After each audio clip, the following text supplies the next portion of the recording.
Hello everybody and welcome to the video and live streaming show. I'm John Lacey. Today we're talking all about visual branding for video creators and live streamers. So we're going out live to all the various places today. So let me know in the chat where you're watching from. I'd love to hear from you.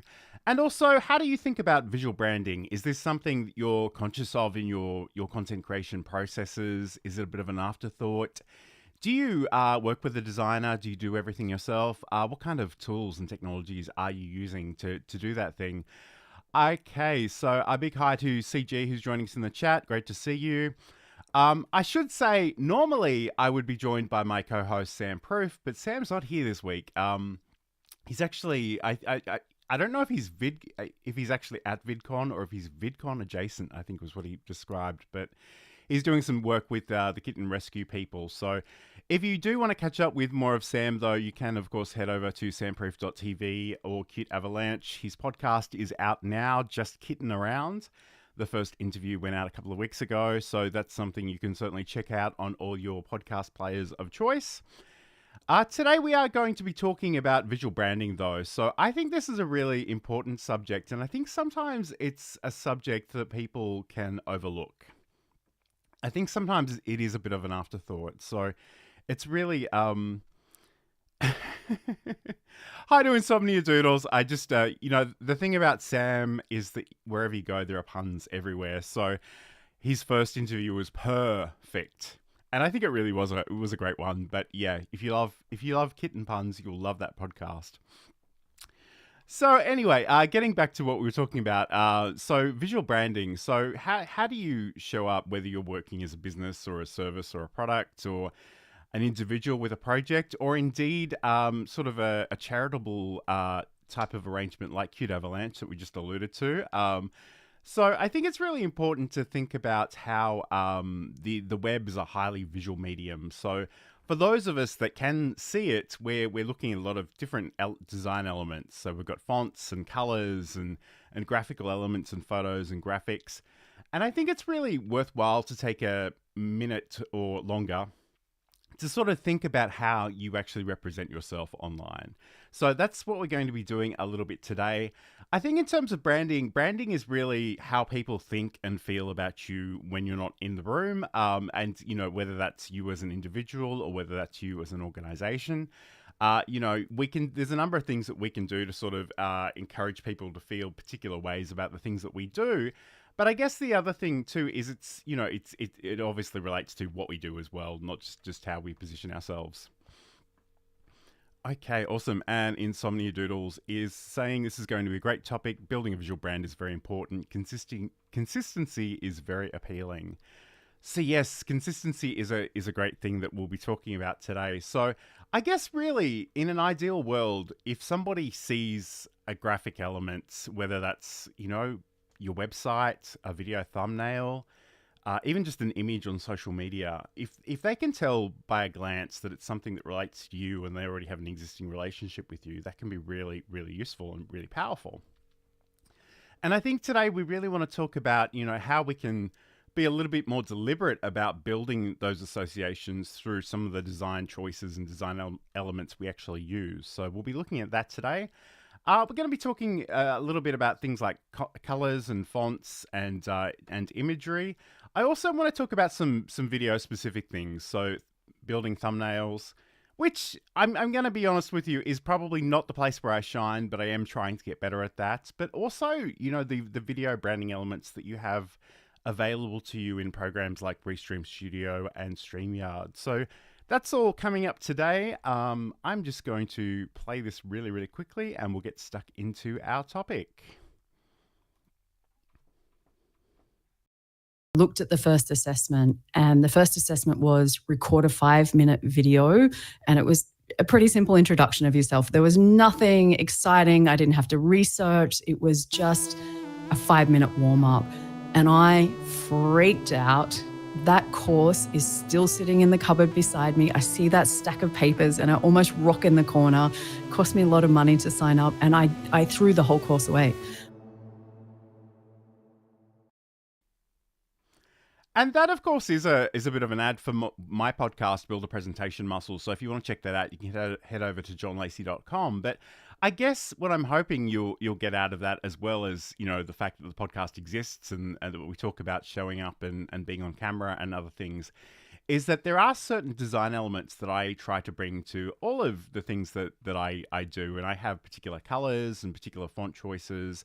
My logo, which is both on the screen right now and also literally on this shirt, although I always have to remember that the camera is reversed, so when I go to motion to it, it's never in the place I'm pointing to, which is always hilarious. But let's say, but that's certainly something you can think about. So, I guess really, if we start with color, like what are the colors that are consistent in your designs? So, really, different colors connotate different things. So, some colors are bold and energetic, some are more subdued.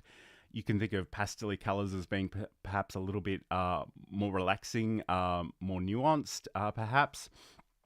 I don't really want to go on a deep dive into color theory, but I did think it was worthwhile talking about this. So this is actually Adobe Color, which if I just press this button for a second, not that button, this one over here. So that's color.adobe.com, and that is the American spelling of color. So just keep that in mind, although I suspect most of the people watching are American, so that will come quite naturally to you.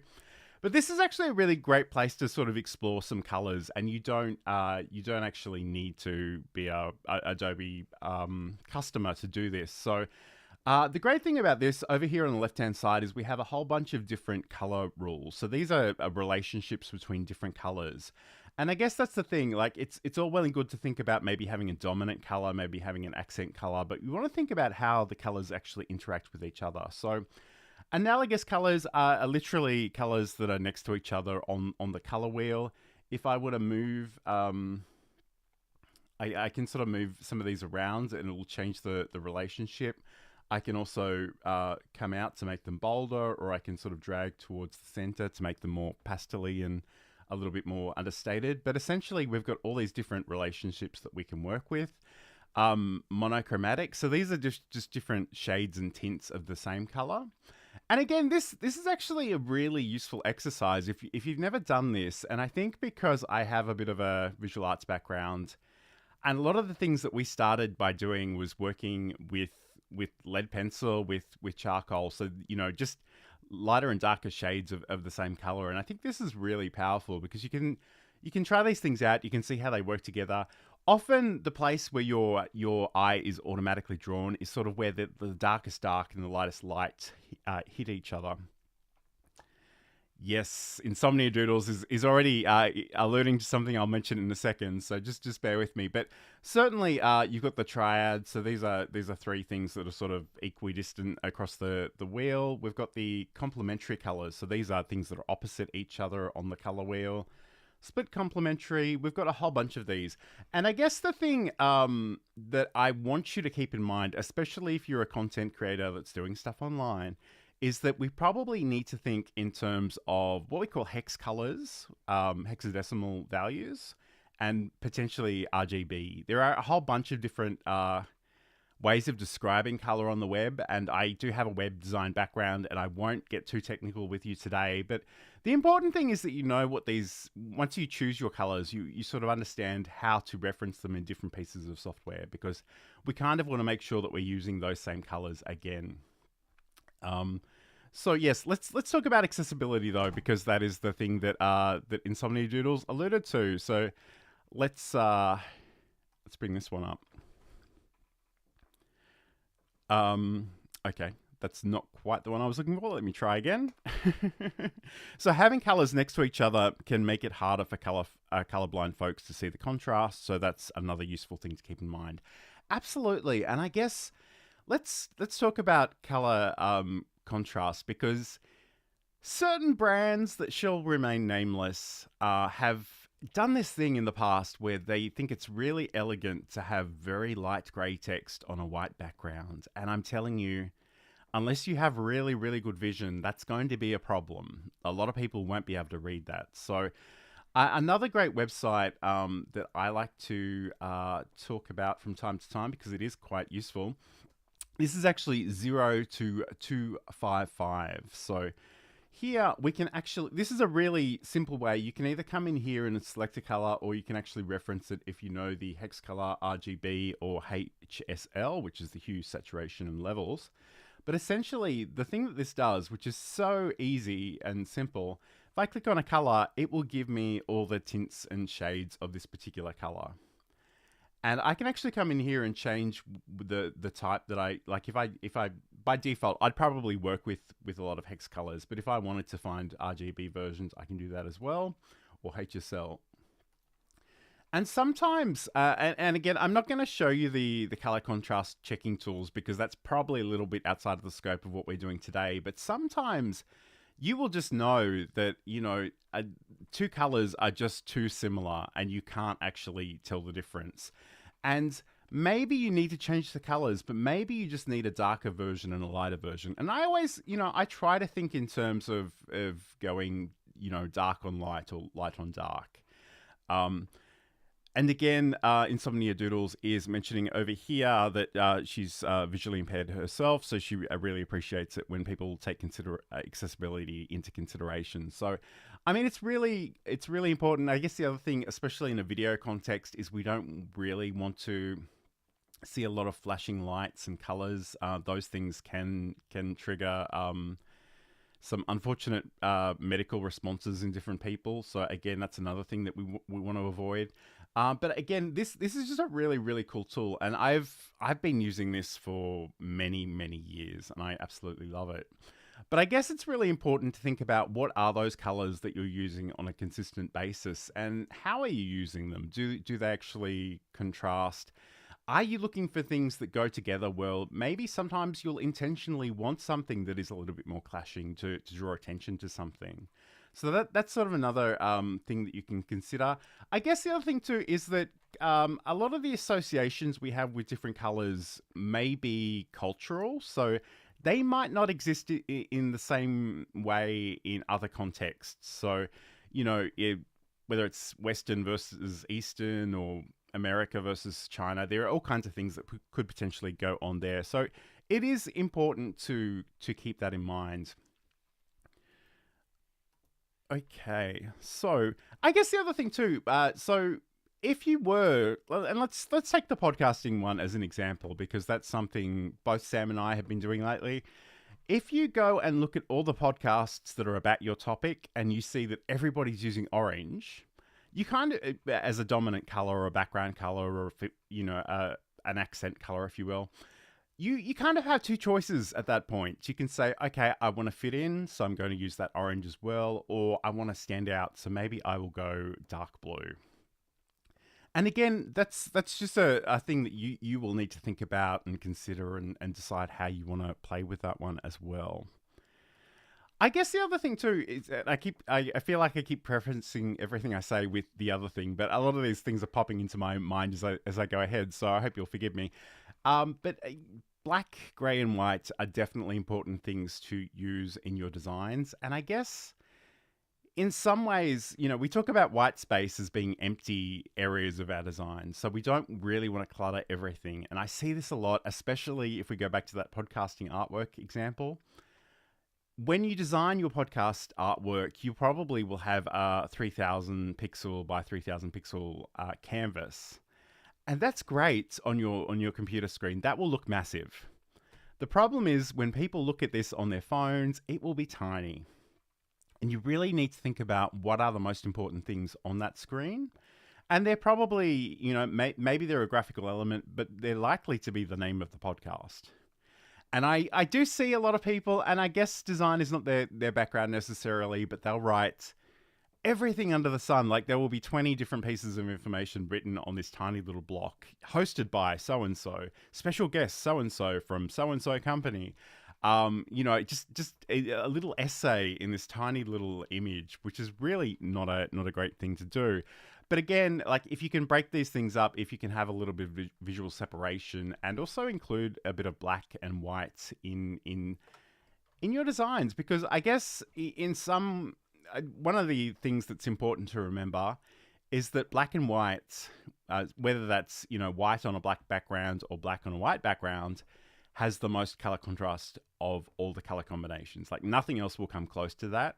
Some people do actually appreciate a little bit less contrast, but generally speaking, in a technology sense, they often use sort of visual overlays on their computers and their monitors to help them sort of step back from that a little bit. So we did talk a little bit about those color relationships. So I mean, by all means, if you've got questions about that, let me know in the chat, and I'm happy to dig into that further. But I think what we might do is let's talk about fonts for a moment. So fonts, you know, text is really, really important.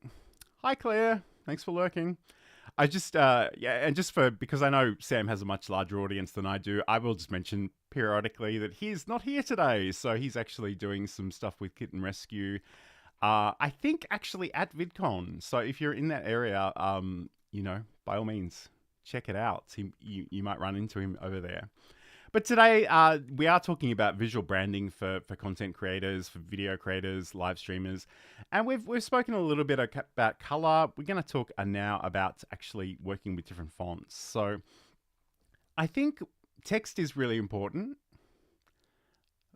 on all kinds of levels. And I could probably talk about that in itself for days, and I will resist that particular urge. But again, let's just as a way of thinking about this, I think one of the problems is that, and again, this may not relate to online creators so much, but one of the things I often see is that people will, they'll have a particular, they might create posters and brochures and business cards, and then they'll go, oh, I don't have a web version of that font, so I'm using something else online.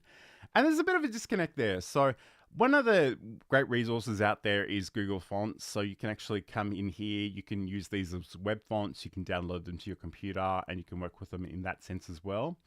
You can sort of type something in here. So all right, Sam is at VidCon. And you'll see that exact thing here in all the different fonts.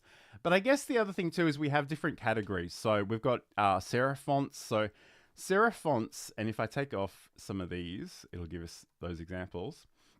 So serif fonts are those ones that have little embellishments on the ends of the letters. So I guess the classical example is Times New Roman. So those are quite traditional. And again, if you've got a brand that is a traditional brand and you want to sort of invoke some of those more traditional things, you can certainly use a font like that.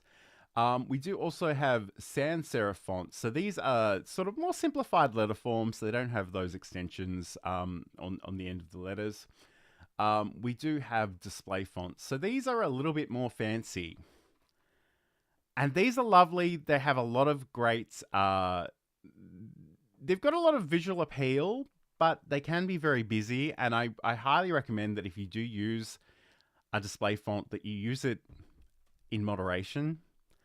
Because I've seen live streams where every comment comes up in a graffiti font, and it looks kind of cool, but it's almost impossible to read. So again, if you are picking one of these, I mean, especially if we look at this one here, Kablamo, which is a great name for a font. And at a large size, you know, maybe that's okay. Maybe we could work with that. But certainly I really wouldn't want to be reading paragraphs of text in this font. I think it would be too much. So in some ways, I'm, you know, by all means, if you want to get a little bit fancy with your headings or your title, think about those display fonts. But generally speaking, I would probably stay away from a lot of the display and handwriting unless you have them for that specific purpose. I'm a big fan of actually a font called Open Sans, which is actually from Adobe. And they have the really nice thing about this is they actually have a whole family of fonts here. So we've got light versions, we've got italic versions, we've got regular, medium. You know, you've got a lot of variation here to work with, which is really, really good. So yeah, I guess like in some ways, think about, you know, what your fonts might be saying about you and your brand, because it could be a thing where maybe you're trying to be a very, very serious brand and you've got a very lighthearted font, or vice versa. And I must admit, I just love the retro gaming feel of this press start 2P, 2-player. I love that. That's very nostalgic. I enjoy that. And of course, we've got handwriting fonts and stuff. So again, it doesn't really matter too much what you use, but I just think you should actually be a little bit conscious about how you use it. And Insomnia Doodles is actually recommending a font, so I don't know if it's actually on Google Fonts, but I'm going to search for it. No, okay, it's not on this one, but I will check that out after the show because I'm curious to learn more about that font.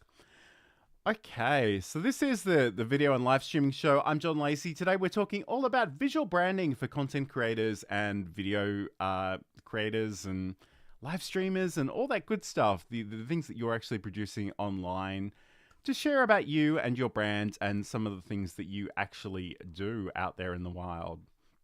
So I guess, and again, this because I'm going solo today, this is going to be a slightly different show. But if you've got questions or comments, let me know in the chat. Insomnia Doodles is just letting me know that font is an Adobe font. So again, if you've got an Adobe Creative Cloud subscription, you can certainly use all the Adobe font options there as well. So that's a great thing to keep in mind. Okay, so this isn't really the order in which I was going to do this, but I think I'm going to do it now anyway, just because it's what I feel like doing, and it's my show, and today it's literally just my show, so I'm going to roll with it. So I guess this is one of the weirdest things about me, and I swear every time I mention this, somebody's head explodes, but I'm going to let you in on a secret. The graphics tool that I use predominantly isn't Illustrator, it's not Photoshop, although I do dabble in those from time to time. It's not even Canva, it's not GIMP. It's actually something you probably haven't even thought about. It's kind of a little bit daggy, but it works for me. So I use Microsoft PowerPoint to make graphics and thumbnails and all kinds of things. And again, I think we may have done an entire show on this. Actually, no, not exactly. And I'll come back to that in a second, but I just want to address one of these comments. So Sam is actually not here today. So it's the John show at the moment. But Sam is actually, I believe, at VidCon doing some work with Kitten Rescue. So, I mean, that's really cool. I'm really interested to hear from him how that all went, probably on next week's show. But today, it's just me. So, you know, we're talking about visual branding and some of those design elements that you can work with and see how we go with all of that. So I'm going to share my screen again. I'm actually going to take myself off this screen as I talk you through it. But essentially, this is something that I've been using PowerPoint for graphics for a really, really long time. And I know it sounds like such a weird thing to do because we know PowerPoint predominantly as this, slide design tool. And we've all had those experiences with death by PowerPoint. So it's often something that people don't think about as a design tool, and I think some people are slightly traumatized by it. But one of the things I really like about it is that I can, because I've got all these separate slides, and you can do some version of this in all kinds of graphic software, so it doesn't have to be this necessarily. But the idea is that I can duplicate these slides really easily, and I can make variations. And especially for video thumbnails, which is not, I don't think this is necessarily my strong point, and I'll tell you why in a second. But the nice thing about this is that I can duplicate these, and I can, there's a pretty good example actually, because there was a graphic I had for a post on LinkedIn, and then, I recycled that a little bit and included Sam for the show that we did about this specifically. But I can literally just come in here and I can right click and I can go duplicate, and then I can make whatever changes I want to do. So this has been a really useful way of collecting different design elements and just playing around with them. But again, I'm conscious of the fact that everybody has their own favorite tools. I know Canva is very popular. You could certainly do stuff like this in the Adobe Creative Suite. You could use I'm kind of blanking on the name, but whatever the Apple equivalent of Microsoft PowerPoint is, you could do that as well. So yeah, I mean, the thing I like about this though is that I really do have all these things ready to go, and I can copy and paste and reuse different elements. So again, this is a slide, and I might just get rid of that gray bar on the bottom of my screen so you can see this a little bit better. and maybe the logo as well. Okay, so essentially, this was a pretty standard arrangement for my earlier show, Coffee and Content. I'd have different elements on the screen, and to be honest with you, when I first started, this was basically the thing I used week in, week out. I didn't always have a topic planned. I often made it up the day before, which is not something I recommend. But the nice thing about this was it gave me a starting point. And I think we should probably talk in sort of some general terms about what could be useful for a video thumbnail. And we know that if you're producing any kind of video, whether it's YouTube Shorts, whether it's YouTube videos, whether it's live streaming, things on all of the platforms, you do have an opportunity to create a thumbnail. And I think it's a really good way of appealing to people's interest. Try to get their attention. And, just let them know what you're talking about and maybe even intrigue them a little bit. So I'm just going to level with you. For the longest time, I was the tiniest thing on my video thumbnails. And that was simply because I was self-conscious about being on camera. I didn't like the way I looked, and I would put myself as this tiny little dot in the corner. And one of the things that actually Sam said to me was like, you can't even register that is a person on a phone. Like, it is just so small. And I kind of needed to just get over that and, include myself more prominently in these things. And I think it can be useful to include some text on your video thumbnails as well. But again, don't overdo it, because again, all of these things are going to get very, very small on different devices. So keep that in mind. One thing I might show you, just really for the hell of it, I'm gonna create a new blank slide. And I guess the other thing too, because I literally was so self-conscious about being in front of the camera, was that I didn't even want to take more photos of myself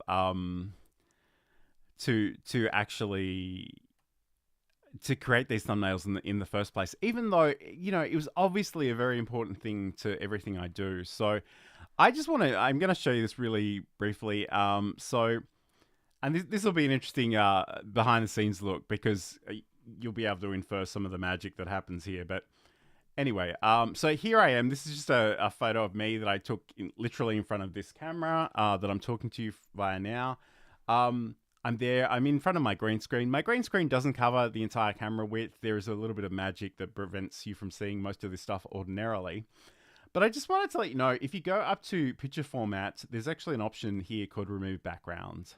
And this is kind of amazing. Like, it boggles my mind how good this is. So the areas that have been marked purple here are the areas that are going to go, which in this case is much too much.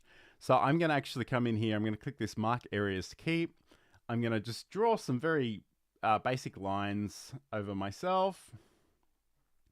And I'm going to take out anything that's, and again, like, it doesn't have to be that sophisticated. It will figure it out pretty easily.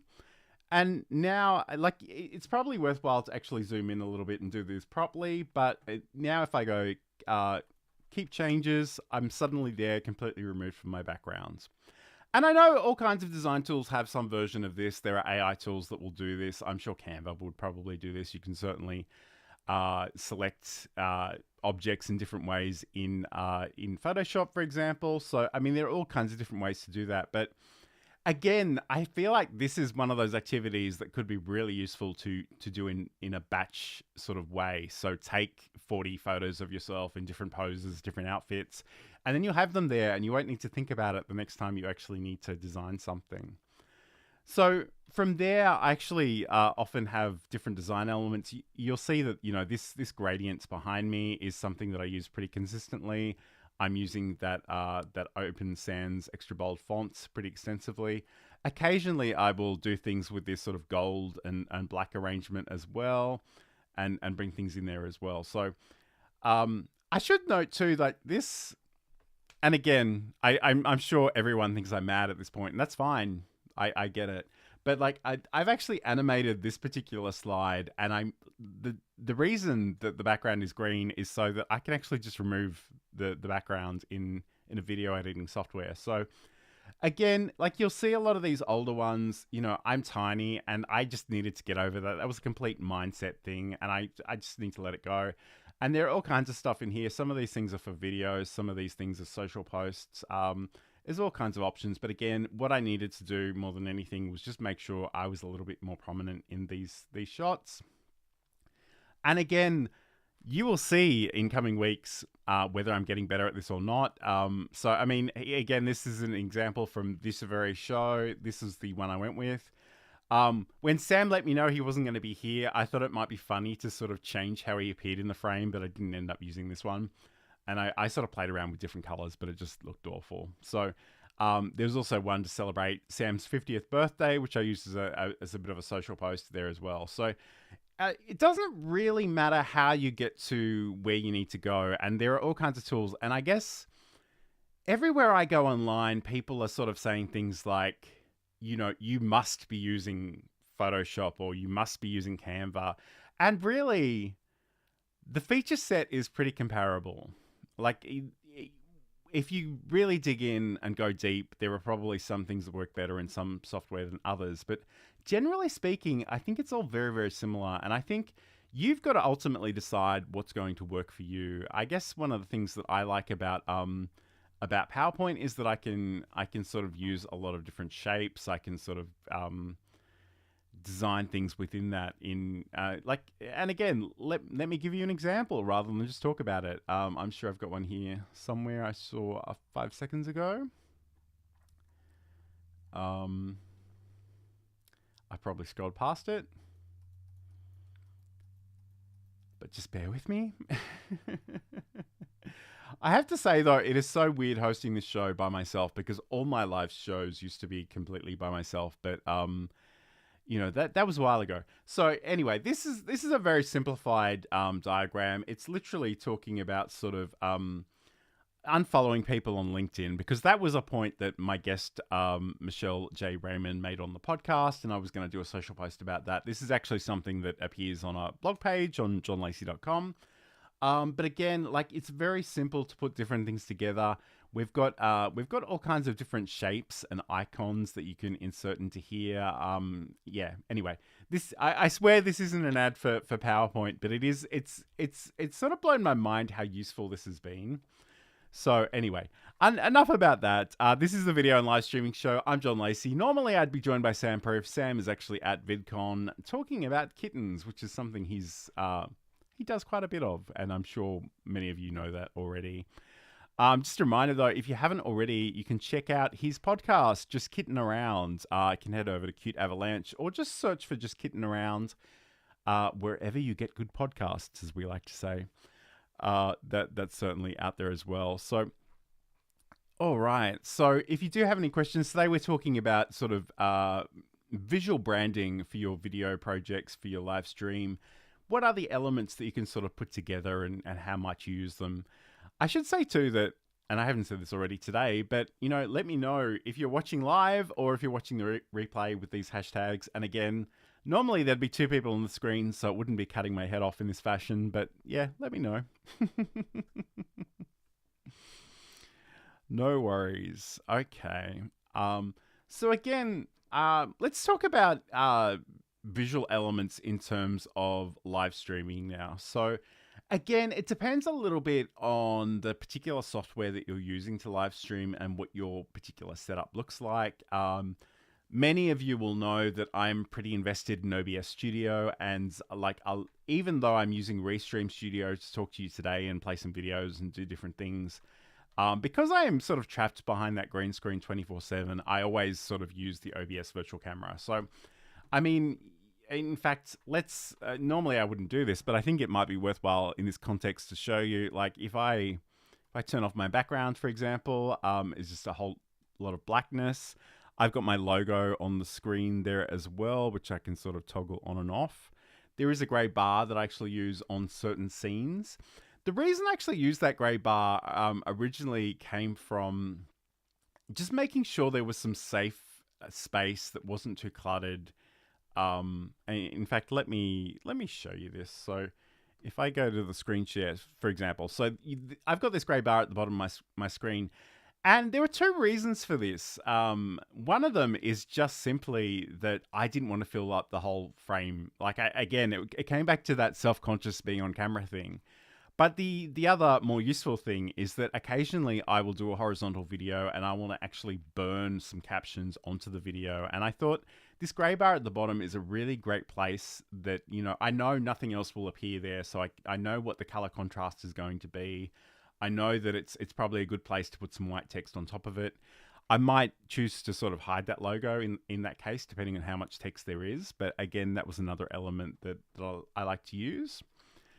I guess in terms of actually using a service like Restream Studio, you know, we do have a lot of options in terms of you know, Restream Studio, StreamYard. We've got the ability to specify a primary color. We've got the ability to upload logos and overlays and video clips and backgrounds. I guess a good thing to keep in mind with video overlays, and again, I know these aren't great examples because these were designed for a two-people show, not a one-person show. So again, they're coming over the top of me a little bit. But the great thing about this is you can design a graphic that has some transparency built into it. So this actually covers the entire frame of this horizontal video, but only, you know, the like and subscribe section at the top actually has some content. So as long as you remember to save that as a PNG or a GIF that actually supports transparency, most programs will actually support this. So that's really, really worthwhile keeping in mind. Okay, so, all right, we need to talk about this. So Insomnia Doodles writes, the most annoying part of making graphics for videos is trying to make thumbnails for different platforms where the platform's different overlays can block a part of the graphic if you're not careful. That's a good point. And I must admit, I actually work from a place where the thumbnail is the thing that I reuse often. And I will actually use my video thumbnails to be the blog post feature images, and I will share those out to places like Facebook, and they will actually crop part of the image because those the social image size and the video image size are actually two different things, and they don't completely correlate. And there was a time when I was a little bit concerned about that, but I thought, no, it's really important that I just stick with the video thumbnails because that's what I want people to see. And, you know, I guess if you think in terms of having sort of a safe zone somewhere in the middle where you need to make sure that the important things are that people can see and just not worry too much about the edges, that might be something to keep in mind as well. I guess speaking of thumbnails though, and this is kind of breaking news, but as of sometime next year, it seems like YouTube will give you the option to have 3 different thumbnails for any given video. A sort of a bit of ABC testing, if you will, which, you know, Sam told me yesterday, and I was like, Sam, do you know how hard it is for me to design a single thumbnail, and now you want me to design 3 for each video? Too soon, mate, too soon. But anyway, that apparently is a thing that's coming. So again, whatever sort of graphics tool that you're using, if you can actually create some variations, you know, that can be a great thing to explore because we don't always know, like, and it's a great area of angst for most YouTubers.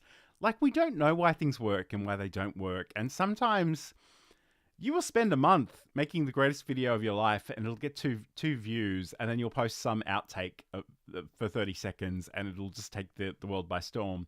There are a lot of different factors in terms of the video title, the description, hashtags, keywords, you know, whether it's got closed captions or not, the different thumbnail you use, and it can be kind of maddening. And I'm trying very hard not to dwell too much on that myself. Like, I just need to keep making some videos. And as much as I do like live streaming, I kind of feel like I should be making more recorded videos, more edited videos. So again, yeah.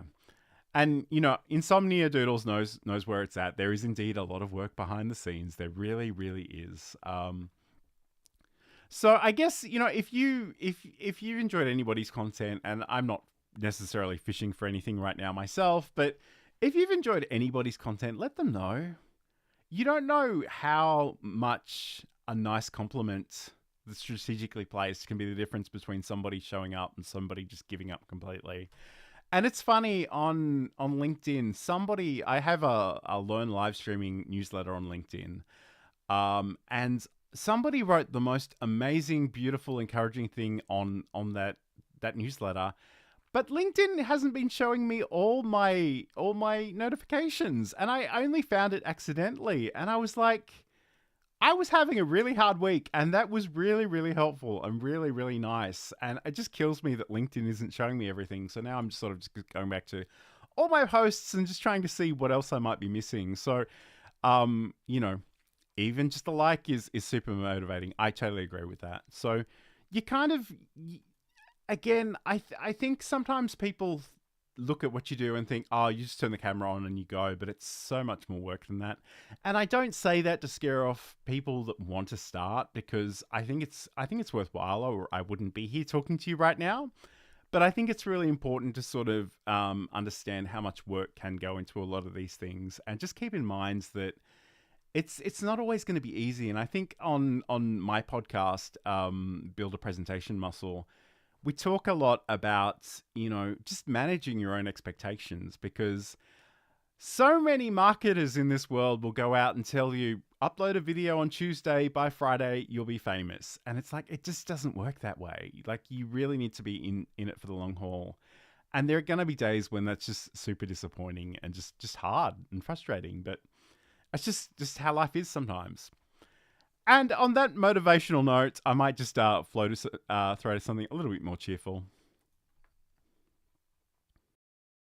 I'm John Lacey, and in Build a Presentation Muscle, I want to talk about finding your voice, refining and sharing your message, using tools and technology to share that message, and looking after yourself as a creator.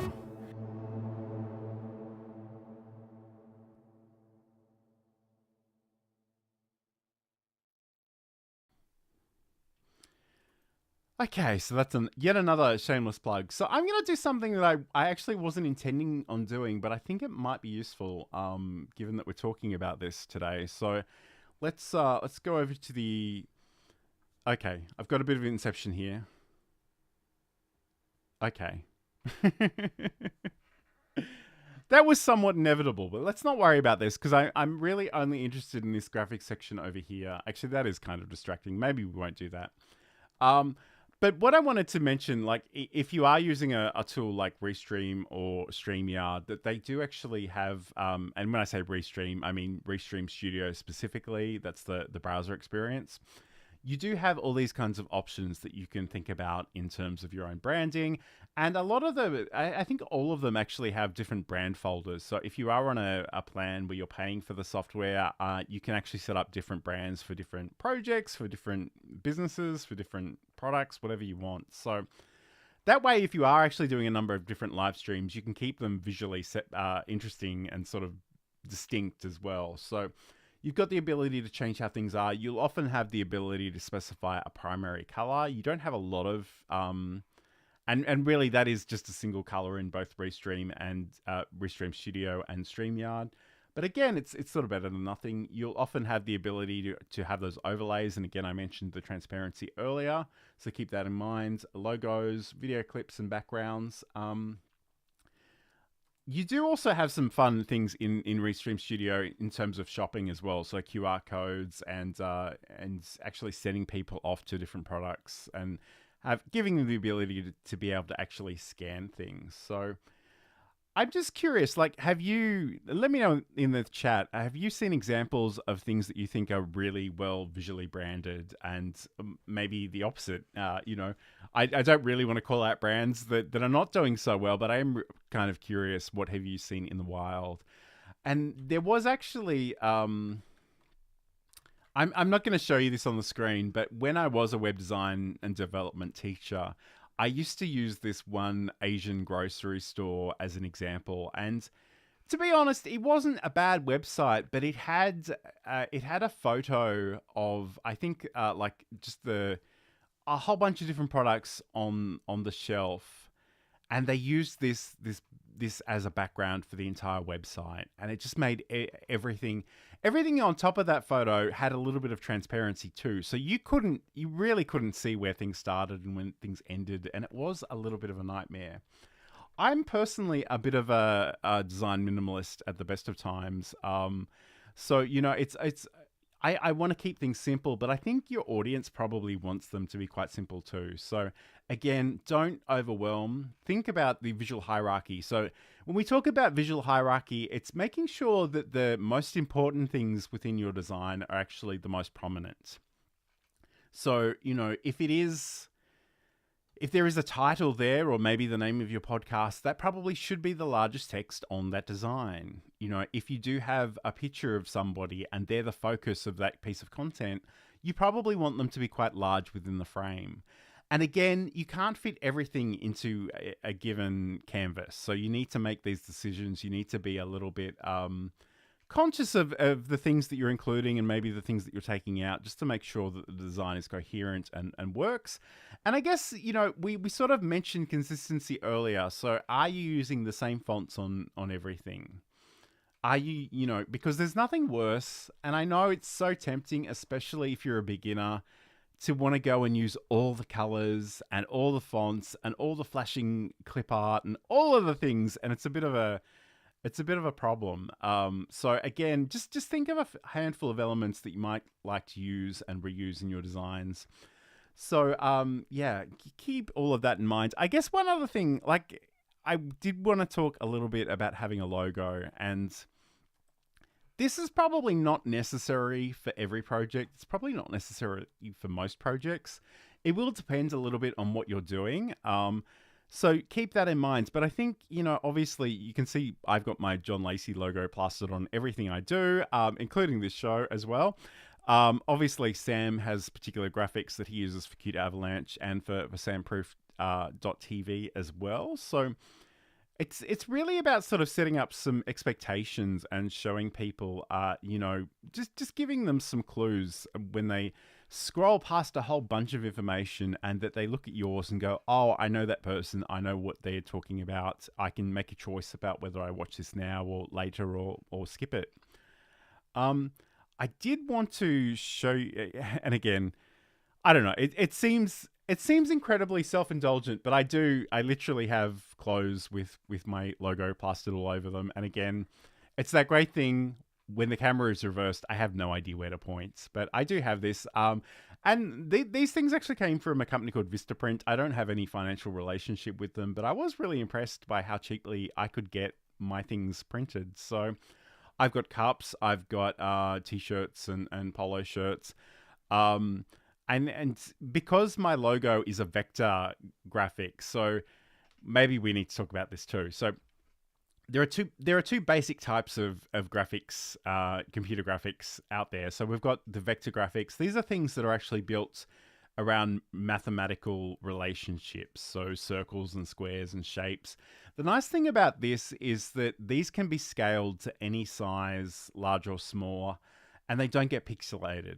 So the other type of graphic format we have are raster images, and they're photos. They're things that we've taken a photo, and we can certainly stretch these things out, but the more we stretch them out, the more obvious the individual dots, those pixels, will be. So again, it's important to have a little bit of both. So, and again, in so many doodles is saying logos are great. Mine is a doodle and 2 specific fonts. That's awesome. I love it.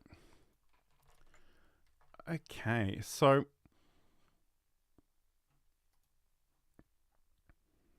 let me just see. So I guess the other thing too, like if we think in terms of actually, I'm going to just move something over here just to show you briefly. Okay. So I guess once you've got a sense of what you would like your graphic assets to be, your colors, your fonts, it's often a good idea to put together a bit of a style guide. So I'm going to, I realize this scene is probably not set up particularly well, but let's just roll with it, and I'll just show you. This is just something I did for a project when I was studying, like many years ago. But I think it's worthwhile because I think, like, whether you're a single person doing everything yourself, whether you're working as part of a team, it can be a really great way of communicating some of these design choices to other people and even just keeping them in mind yourself. So this is for a website called Free Kindling. It's not around anymore. The whole idea of it was basically to share links to free Kindle books on Amazon. But I did design some graphic, I had a logo. It's probably a little bit busier than I would design today. I had some incidental things. I used the Open Sans. Again, I love this font. I use this quite extensively in a lot of things, but I've also got the colors that I wanted to use as well. And I've got these referenced here with their hex values. So whether, like I say, whether it's something that you're doing entirely yourself or whether you're communicating with other people, it can be a really good way of sort of giving an overview of the different kind of things that go into your brand. And I think sometimes, the other thing that can be quite useful is just collecting examples of other people's design, not to copy them because we don't want to copy other people's work, but to look at them and think about what is working well and what might work for you and what you might like to do in a similar fashion or maybe differently. And that can be a really, really useful thing to do. So if you are creating content, if nothing else, I'd love you to go off and maybe think about how you articulate those choices. I'm going to talk about Insomnia Doodle's comment there in a second, but let's just stick with this for a second. So think about your color choices, think about your fonts, think about the graphic elements, and I guess the personality. Today we're focusing mostly on the visual aspects, but there are a lot of other things that go into branding more generally. So are you a fun brand? Are you a serious brand? I've been a very serious person lately, and I'm trying to just be a little bit more relaxed and have more fun with it. So I'm trying to change what I'm doing a little bit. So maybe that'll be reflected in my assets sort of moving forward. So that'll be interesting. But again, yeah, just take stock, see what you've already got, how you might use it, whether you need to maybe spend a little bit of time organizing that content library. And again, I talk about content libraries a lot, but if you've got stuff you can work with, it'll stop you from starting from scratch every single time. And it's really important that you give yourself that little bit of flexibility, because if you have to start from scratch every single time, it just becomes exhausting to do any kind of work. So again, think about, what is that brand experience that you're giving people, and where are you giving that to them? So again, for a lot of the things that we do, it's predominantly or exclusively online. But if you've got a small local business, you might be doing posters, you might be doing brochures, you might be doing postcards and printed materials. So again, just think about how you can incorporate those different elements in there as well. Okay, so this is the video and live streaming show. I'm John Lacey, and I'm joined by some lovely people in the chat. I'm not joined by my co-host. He's actually out at VidCon at the moment, doing some great work with the kitten rescue people. So if you're at VidCon, definitely see if you can find him. But he is, of course, Sam Proof, and you can find out more about Sam's things at cuteavalanche.com and samproof.tv. Let's talk about this. So Insomnia Doodles writes, my early graphics were bad. I think that's true of everybody for everything, though. Nobody starts out and is immediately perfect. And I guess sometimes it can be really hard to appreciate that, no, actually, you've spent the last 15, 20 years learning stuff that now helps you create things more easily. And it's funny, I've got... I don't know if I've got it handy, but I do have some screenshots of... In fact, I know where it is. I will show you. It's popped in my head. So, I mean, I don't know if any of you have actually seen my website. It's at johnlacey.com.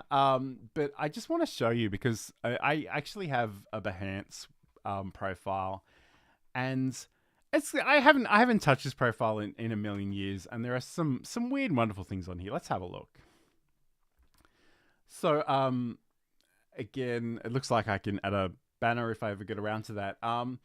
So there are a whole bunch of different things on here that I've done over the years. But what I want to show you, this is how my website looked like a million years ago.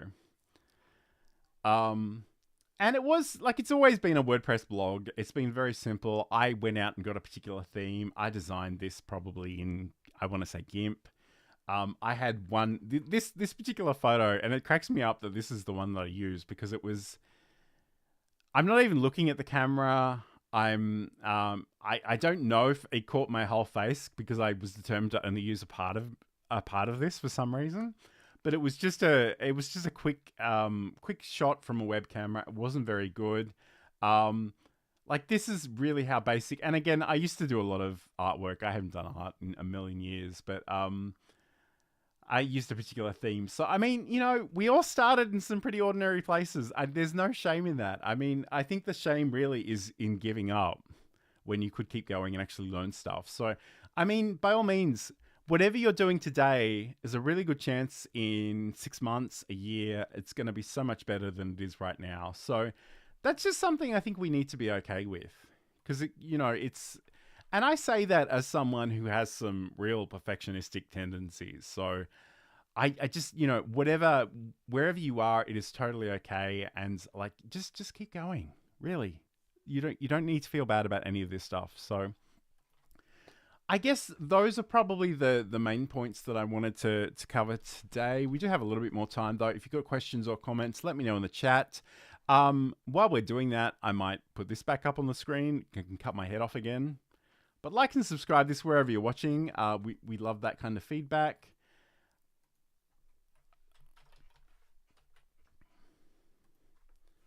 Now, if my computer can handle this, I'm going to try and show you briefly some of the branding options within StreamYard. And I'm going to mute that over here. Okay, so let's have a look. Again, I should say StreamYard is not something I use a lot of, but I know it's very popular and I kind of want to do more with it because I just, everywhere I go, people are asking about it. But in terms of sort of our graphics options, so if we go over to here, we've got banners, so we can have tickers and things across the screen, but we also have the brand elements. So again, and this works in a very, very similar way to Restream Studio. You've got the ability to specify color. They've got a few different themes. So you've got bubble, classic, minimal, and block. I might even just take myself out of this shot so you can see this a little bit better. You can just show the display names. You can include a logo. I'm actually working with the free version, so I can't change the StreamYard logo. But if you pay for this, you certainly can. You've got the ability to upload those overlays as well.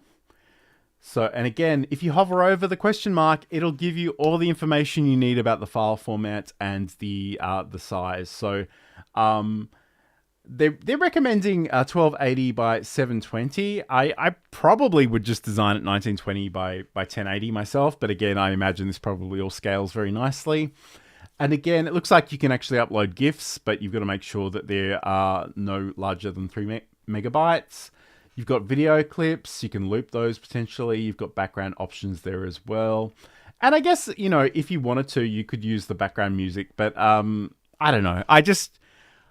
That's another thing I probably would caution a lot of people against using, just because it can be a little bit distracting to have music sort of playing in the background all the time. Because I don't know about you, but sometimes I will watch things or listen to things like that, and I will realize I'm completely invested in the beat of the music and I haven't heard a single word the person has said. So, you know, just keep that in mind. But certainly, whether you're using Restream Studio, whether you're using StreamYard, you have those opportunities. If you're using something like OBS Studio or Ecamm, you can do literally probably anything you like. So you can think about your interface a little bit more holistically in that sense. So this has been the video and live streaming show. Thank you so much for joining me today. I haven't done a whole hour of streaming by myself in the longest time, and I was a little concerned I wouldn't be able to pull it off. So thank you for joining me. Thank you to the people in the chat, Claire, Insomnia Doodles, CG, and a few other people as well. It's great to have your company. I really appreciate it. If you want to check out anything that Sam is up to, again, check out the podcast, Just Kitten Around, at cuteavalanche.com, or just search for Just Kitten Around in your podcast app of choice. You can also head over to samproof.tv to find out what else he's up to. And if you want to check out anything I'm doing, you can head over to johnlacey.com. Have a great day. Have a great weekend. We'll be back at the same time next week to talk about something else. And we really look forward to your company. So until then, hit that like button, hit subscribe, and we'll talk to you again soon.